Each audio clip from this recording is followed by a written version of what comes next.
This is Craig and Andrew, two Ranger qualified Army officers with MBAs, here to help you improve your business through leadership. Each week, we'll deliver easy lessons from the battlefield to the boardroom on how to improve team performance.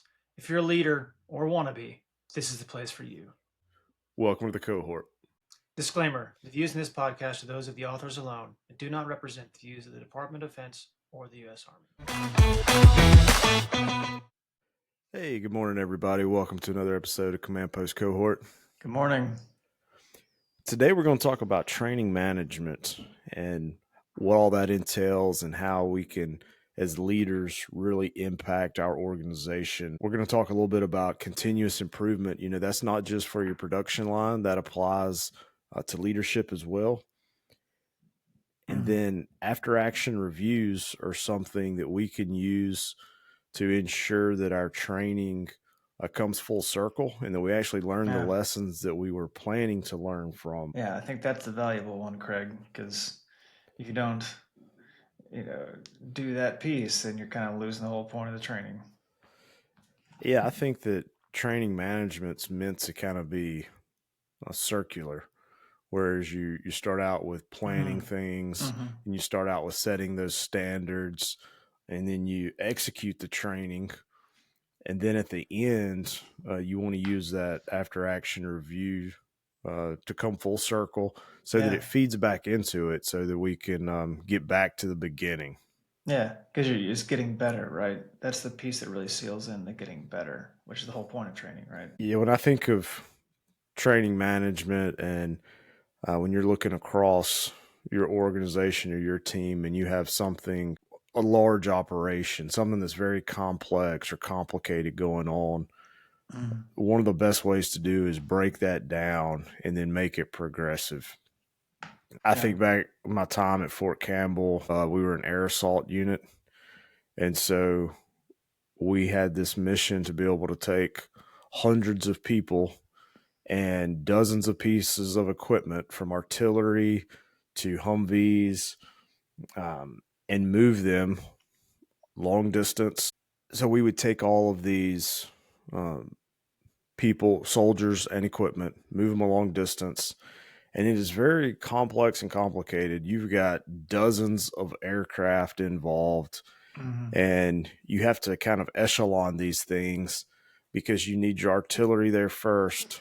But before you can take them, you have to make sure that you suppress the enemy's anti-aircraft fire so you don't lose your own aircraft.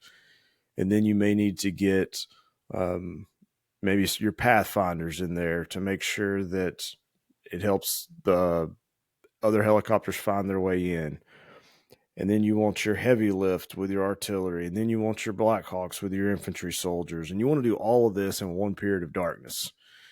And so there's lots of moving pieces, lots of complex things. But when you decide that you want to do this, the training for an operation of that size that, impacts thousands, it really comes down to we started with basic rifle marksmanship. Yeah. At the individual level. And we started at that, and then we slowly worked our way and made things more complicated and involved more people, more units. You can think of that as having more departments. But you don't just say, all right, tomorrow we're going to get all these aircraft, we're going to get all these people and just give it a shot. You have to progressively work your way up to something of that level. And I think that's important to remember, that it takes time. This is a deliberate activity. We would always, to do something of that size, it takes a lot of time. There is not a shortcut to this because you want to start with that individual and then then you move to small teams and then progressively larger teams. And then you got to get people used to, the pickup zone, as we call it, where you go and get on the helicopter. And then you go to the drop-off zone where you get off of the helicopter. And little things, just like taking the seatbelt off and getting out the door in an orderly fashion and letting the helicopter get out of the way, seems very straightforward. But if you don't have that in your training plan to train your new soldiers how to do that, they don't just naturally come with this knowledge in their head. Mm-hmm. That's something they have to be taught how to do. Mm-hmm. And I think even in the business world, sometimes if we have done something a long time, we may assume that a new employee has that knowledge. Yeah. Just because I'm used to negotiating with large corporations from my company, maybe I'm selling them products, and I'm used to being in a room with multiple people from a large corporation and in these very complicated negotiations. I can't take somebody fresh out of school and drop them off in there and expect them to act the same as maybe I have, and I've got 20 years experience there. There has to be some training involved to get them to that level. Yeah. Yeah. You don't want to put the new guy on the high crane, right? Yeah, exactly. You want to start him off on that small crane so that there's a little bit more margin for error. He gets to learn, and then we can work with him and progressively move him up in crane size on the construction site up and to where he's downtown. 200 stories in the air, swinging steel around. Hopefully, not on a windy day. Yeah. So one thing I think was interesting about the way the training was set up in the military is every time you got promoted, there was some type of formalized training or school that you were required to attend or go through. Um, Mm-hmm. and so, when we first became lieutenants, we went to the basic officers course for our branches. And then you do that. And then a couple years later, you make captain, then you go back to the advanced course. Yeah. And so every time you make, increased levels of responsibility, the Army realizes that you need more training. The same way with the NCOs. Every time NCO is promoted, there is a training course aligned with that level. And I think that that's a very beneficial structure that I probably took for granted at the time. Yeah. Yeah. So like it's the idea of taking, a new employee at a large box store, right? Who's stocking the shelves or mopping the floors and and promoting them, right? Mm-hmm. Okay, you're gonna be the shift manager. Yeah. Okay, well, there's probably a fair amount of on-the-job training that's already occurred, right? If you've identified that person to be able to handle being the shift supervisor. There's also going to be some things they don't know and aren't ready for that they actually should be properly trained for to make everything work better, Yeah. smoother once they take over, right? So then when do you do that, right? And how do you do that? Mm-hmm. Well, you're probably gonna have to pull that self stalker, the guy that you've identified to be the shift supervisor, pull them out of the regular lineup and say, hey, today you're gonna follow around the current shift leader or Yeah. or a different one. And well, that's a problem, right? Because now you have a hole in your shift. So that's gonna cost you. But what you're getting is a shift supervisor that is more prepared to take on the new role. So it's almost like a return on investment in time. Like, Yeah. yes, it costs you a little bit initially, but in the long Mm-hmm. run, it's going to be a lot better. It's going to be more valuable. Absolutely. And I think we used to do a thing called left seat, right seat rides Mm, to where, especially on like a deployment, when you get into country, whatever unit you're relieving there was usually a couple days to where you would take some of your leadership and you would just go and ride with that other unit and you get familiar with the area. Maybe they introduce you to some key leaders, and then the roles kind of swap to where it's your patrol, but you have one or two of their mm, leaders ride with you. So if some question comes up that maybe they would be better prepared to answer, or they may know the terrain a little bit better, you can kind of lean on that expertise. But it's that those transitions are the times when we have to look at mitigating risk. And so if you promote someone Say, hey, look, I know you've been really good in this individual contributor role, and now you're in charge of these 5, 7 people. If we don't take some deliberate effort to make sure they are ready and Yeah. trained on those additional skills, that's a risky time because that's their initial steps into that role. Yeah. And like you said, it feels like um, we're losing time and money. Like, well, I Hmm. can't afford to hire 2 people to do one job. Well, can you afford not to? Because Yes. what happens when you just promoted Craig, put him in charge, and you didn't train him, and now he's running amok, just doing all kinds of things that you don't want him to do. But it goes back to, we had the conversation about standards. Do people know the standards? Because if they Hmm. don't know the standards, you might as well not have them. Same way with the training. If you haven't trained them to that level, you can't really blame them. You have to, as a leader, look at yourself and say, what did I do to prepare them for this situation? Yeah, and that's really gets to the heart of what training management is, right? It's the identification of a need for training, scheduling the training, getting the right type to the right people, uh, and then executing the training and keeping up with it, Yeah. right?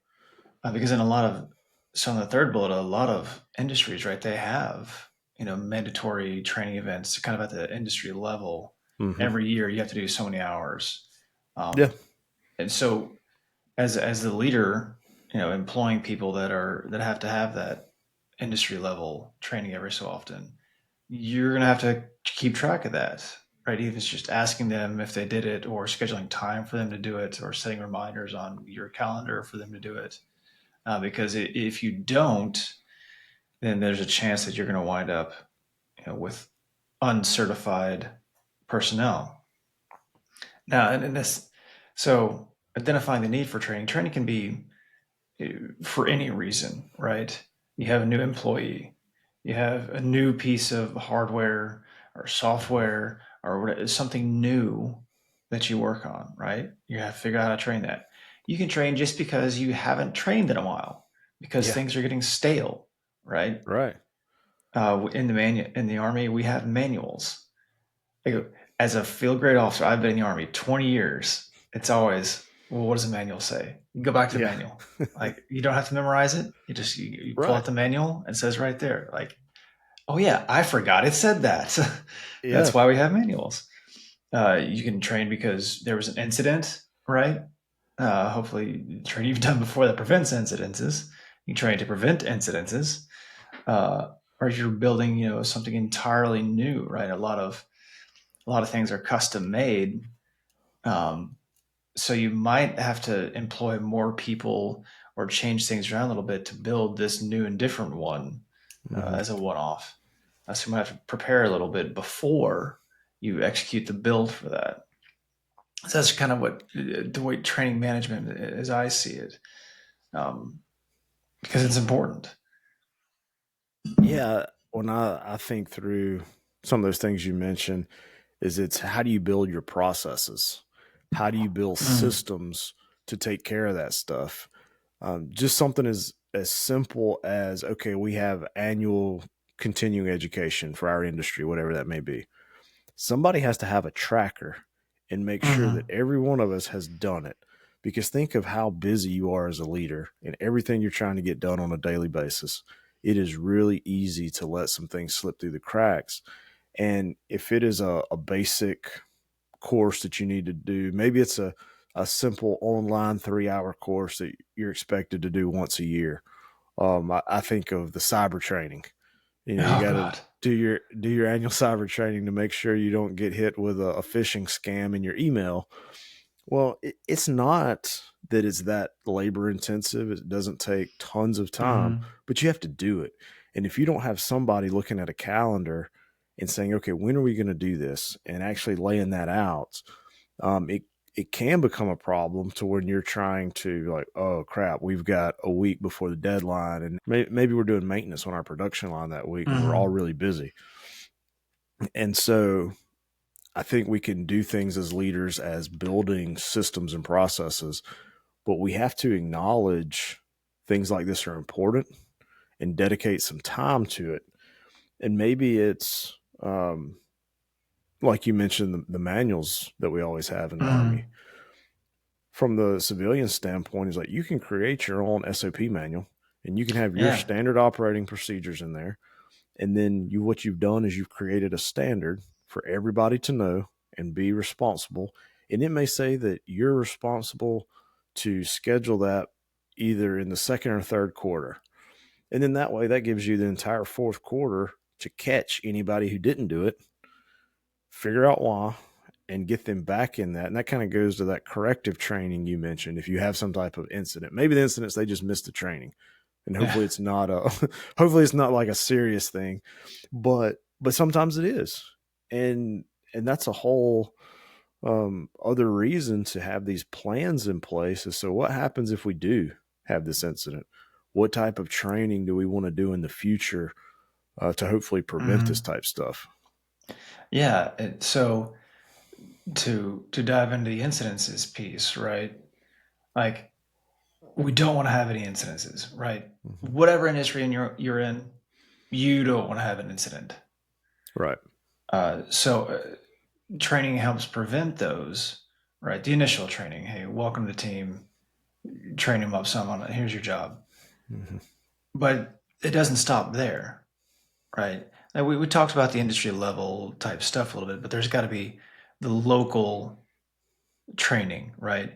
Continually, right? Yeah. You have to continue to get better. You can't just send them out there in a while and after the initial training and everything will be fine, right? Because that's when the incidences happen, right? Think about chopping wood, right? Yeah.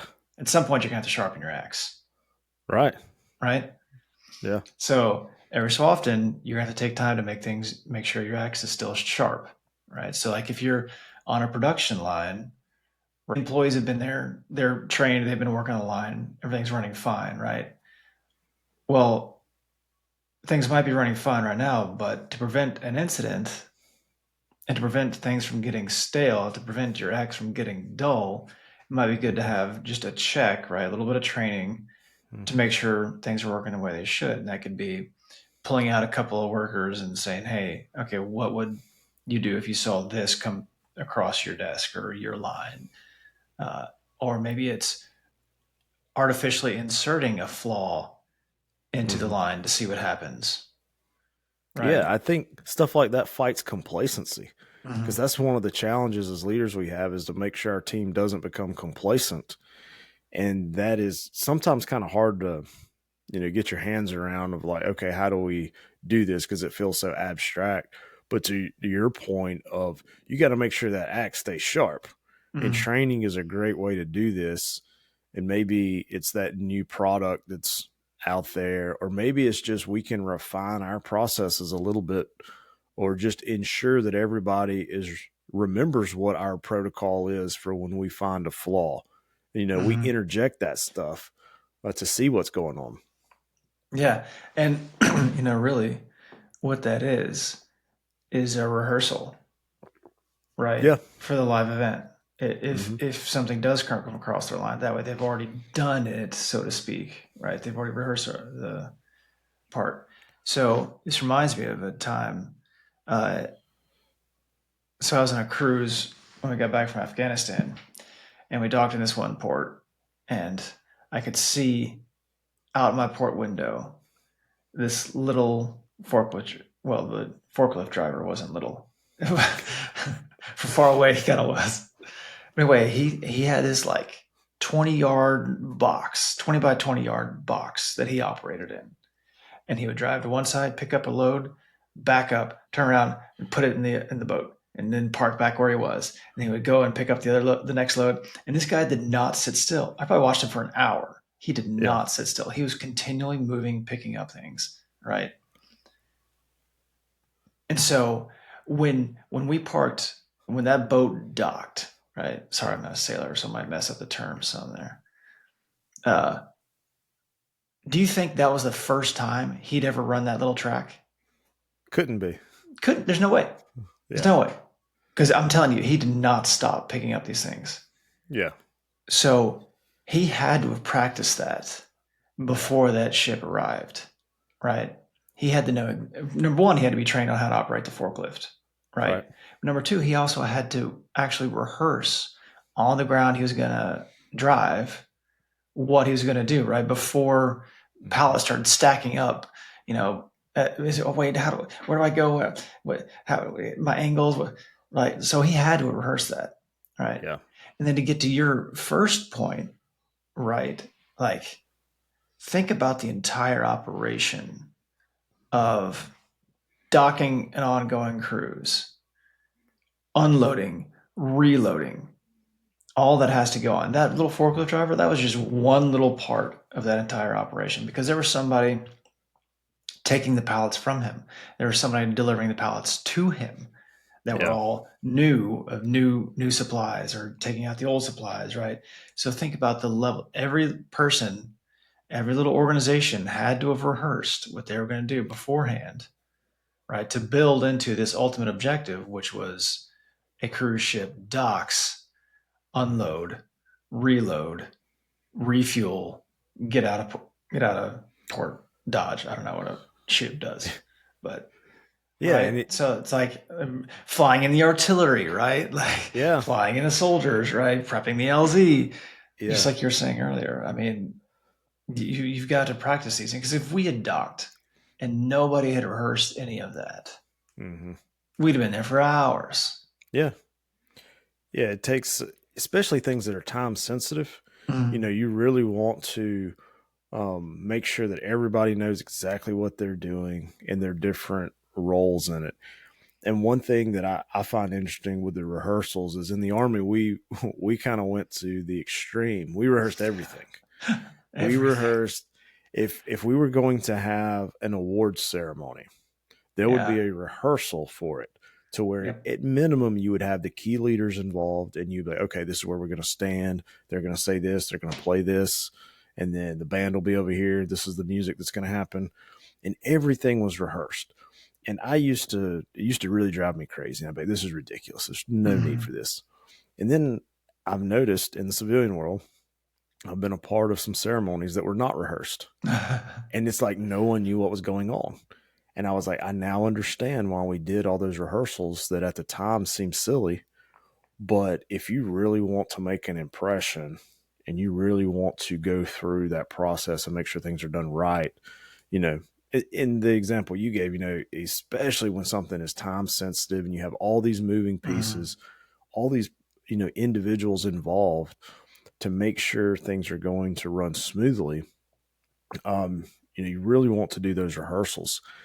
And I know that there was here in Georgia, there was a large hospital that was building an additional wing to their Mm. facility. And before they went through with construction, they actually built a mock up and they took their hospital beds, they took their crash Mm. carts, they took all of their stuff, and they made sure that they could move it around in the rooms. They made sure that they could pass each other in the hallways, and they rehearsed what life was going to be like inside of a new building before they Mm. built it. Mm. And if you think about, and one of the individuals told me, they said, we actually identified several friction points of like, hey, this is going to be a problem, or we would like to change this. And it's a lot cheaper to do that when you haven't built the building. Yes. Yeah. You want to Right. talk about some cost savings. You do that ahead of time, and that makes a huge difference. Yeah. And so it's kind of like the army example, a little bit extreme, Mhm. but not all rehearsals have to be like that, right? If No, you they don't. got a 5-person team that's already established, you don't have to go outside and build a mock-up of your line, right? Yeah. But you can take all those people and have a sheet of paper and just walk the Hmm. whole team through what you're going to do, right? And you can Yeah. each talk about your each piece, and things will come up that you're going to have to solve, and they'll be better that they are solved there than when raw material starts coming in. Yeah. Yeah, and I feel like kind of the bookends of training is you've got your rehearsals at the forefront. And so Mm. rehearsals are kind of what starts, after you've got your plan and as you're managing this training. But for a particular event, rehearsals usually at the beginning. Sometimes it is very simple, sometimes it's very complicated in itself. And then at the other end, after you've executed that training, is where your after action review comes in. Mm-hmm. And I think that's really important because you want to take those results and figure out what went well, what went poorly, Mm-hmm. and then that kind of dictates what your next training is. So something that comes to mind for me is if you're training maybe your sales reps on phone calls, maybe you've got some sales people that make cold calls, and so your sales manager goes in there and wants to do some role playing calls with them to help them with different type of objections. Well, let's say he runs through 4 or 5 different scenarios with them. There may be two that they are just absolute rock stars at, and they do everything by the SOP. They do everything right, and they really handle those customer objections. But maybe there's 1 or 2 scenarios where they struggled with a little bit. And so after that training's concluded, it's a good time for your sales manager to sit there with them and say, okay, on call number 3, what was supposed to happen? They say, oh well, I was supposed to sell 25 widgets to this company. I say, okay, well, what happened? Yeah. And they say, well, turns out I bought 8 from him. And it's like, well, no, that wasn't the plan. So, That's not good. so how did we get there? And when you're doing these AARs, they're meant to be um, objective and there's no personal attacks. It's a Yeah. learning experience. Yeah, that's actually a pretty critical piece. It really is, because you can totally just, if you're going to sit in there and just point fingers and blame each other, don't even do it. Yeah, Like, that's that's not what it's going about. to be detrimental, Yeah, there's not no value. additive. That does not build the trust. But what you want to be able to do is sit down as a leader and say, okay, what happened? How did he convince you to buy stuff and you're the salesman here? Mm. And they say, well, he told me about this going on and he said that. I say, okay, well, did you ask him this? What about this? Did you notice, this piece of his story and how that came to be? And I think that they can be a critical tool in not only the training management, because now I can understand why my salesperson thought that way. I kind of get to see how they went through their decision making process. And so I can now formulate my next training to address that. Mm. And I may find out that there is something going on that I was unaware of. But if I invest that time, and just like you were talking about the ROI on time, most people say, oh, well, I don't have time to go around and sit and talk with all my sales reps. So like, I'm too busy for that. I've got stuff to do. Yeah. Okay. But can you afford not to? Because if you don't, how many sales and deals are you leaving on the table by Yeah. not training those individuals? Yeah. Yeah. I was thinking about my forklift buddy, right? Yeah. Like, oh, hey, during this last one, I noticed you popped a tire, Yeah. right? So in the future, what do we need to do to make sure the middle of the operation you don't pop a tire? Yeah. So that's the valuable AAR, the after Hmm. action review piece of it, right? Is that okay? How do we make this better for the Yeah. next time, And I right? think a lot of times we've got, as leaders, we may find that there's something we could have done differently to set the conditions for the team, especially Mm, if we're doing an AAR that's not just one person. Let's say let's go back to the construction, and we built a hospital, large project, right? Probably took us a year more. Um, so now I want to sit down with a lot of my key leaders and talk through over the past maybe multiple years. Hey, what went well? What went wrong? How do we make it better next time?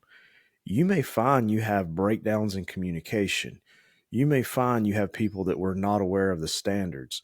And those are mm, things that you can fix before your next project. And it's not just that your forklift driver had a problem, yeah, but maybe it was the scheduler who didn't get the truck full of fresh fruit there in time. And so yeah, he popped a tire because he had to do something different because the scheduler messed up and the fresh fruit wasn't there. Yeah. And so that you can do the training, right? But you got to complete the circle. Yeah, Okay, we yeah. did the training. Great. Now, how are we going to implement this training? Right? Who's responsible for correcting these mistakes to make sure that we continue to get better? Right? And so it's great that you've identified the need for training. It's great that you scheduled it. It's great that you Mhm. executed, even did some rehearsals before the big project arrived. Then you executed it all, right? But if you don't, then say, okay, how did this go, guys? Mhm. Like, did we do this well? Are we proud of ourselves? Yeah. And do we feel like we did a good job? Do we feel like we delivered a good product or service? Okay, yes or no? How do we improve this? How do we make sure that next time we do achieve a better outcome, right? Yeah, I think that it's possibly the most critical piece is to bring it Mm. back full circle and Yeah, you learn got to from close it. the circle, man. Yeah. To me, one of the most detrimental things you can do with training is you have this big event, and then at the end you say, "Oh, okay, guys, good job. All right, I'll see y'all tomorrow," and you just leave. Yeah, And you say, "Oh, well, yeah, we did training." It's like, but did we learn from it? Because I feel like we actually most of the learning takes place in that AAR at the end when we go, "Oh, yeah, I didn't know that the other department was doing that. I didn't understand that's what you were expecting of me." The learning takes place there. yeah, yeah. Because otherwise, I mean, there's really not much. Number one, it's just frustrating as the employee to have to sit through this training and then you don't get any better. Yeah. Yeah, nobody wants that. And it's a waste of time and money if you don't close that circle, right? Yeah. And I think it's important to remember that continuous improvement is for leadership development as well and not just your production line. Yeah, That that's a principle that, across industries we're always looking for continuous improvement. We're looking for how to get better and stay competitive in the marketplace. But that applies to our leadership development and we can do that by way of training. yeah, yeah. The leader has to continue to improve. You're absolutely right because it's a key piece of it, right? And it doesn't have to be the leader continue to go back to the line or whatever and do everything else, but learning new leadership skills, right? That aren't necessarily specific to your exact job, right? I mean, you could learn anything and then kind of incorporate some cross training, which is another whole big valuable topic. So just as you think through as a leader, your training management plan and what you're doing to help develop your team and your leadership throughout, there's a reason it's a leadership journey. This is not Mm. a one and done thing. And Yep. so as we talk about this continuous improvement, um, it applies to leadership specifically because this is a journey that we're on. No one has arrived at leadership, and we have to Yeah. focus on that ourselves and make sure we're continually trying to improve ourselves. Yeah. Yeah, man. Well, thanks, dude. This was a great talk. Training is it's kind of a boring topic, but man, it's important. It is. It's very important. And so we appreciate y'all listening today. And we hope everybody has a good week out there. And we will see y'all next time. As always, take these lessons, use them, and spread them. Everyone is welcome in the cohort. Be sure to like, follow, and subscribe for more. And drop us a line at commandpostcohort.com to request a specific topic. We'll see you next time on the cohort.